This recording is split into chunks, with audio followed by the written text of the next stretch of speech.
आज की ये मजलिस एक अजीम शख्सियत के नाम पर लिखी गई किताब की रस्म इजरा पर है। सामईन की मुख्तसर सी तादाद लेकिन समझदार तादाद पढ़े लिखे लोग यहाँ पर जमा है।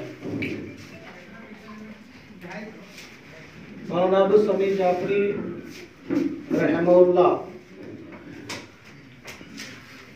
उन उलमा और शख्सियात में से एक थे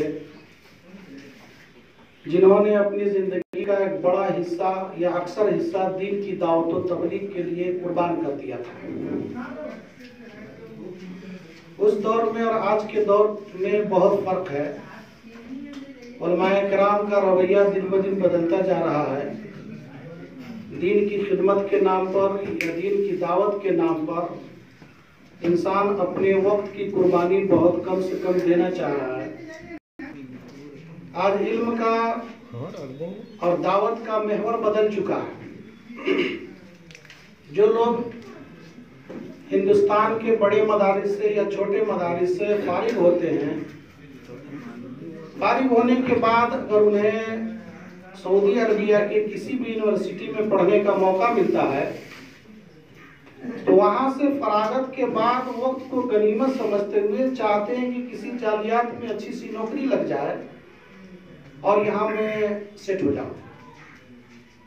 हिंदुस्तान की सरजमीन से, बिहार की सरजमीन से, किसी छोटी जगह से उठने वाला शख्स जब सऊदी अरब से वो फारिग होता है तो वहां पर पैसा कमाने का ख्वाब देखने लगता है और उसे एहसास तक नहीं रहता कि जिस जगह से मैं हो करके आया हूं, जहां मेरी आबाई वतन है, मैं अपने औकात को और अपने इल्म को उन जगहों पर जाकर के खर्च करूं और सर्व करूं जहां पे दीन की दावत की जरूरत है। भाई साहब ने बताया कि मौलाना अब्दुल समीद जाफरी रहमहुल्लाह सऊदी अरब की VIP जिंदगी छोड़ करके सिर्फ इस बिना पर हिंदुस्तान आ गए थे कि वहां पर मेरी जरूरत है और दीन की खिदमत मैं वहां पे अंजाम दूंगा।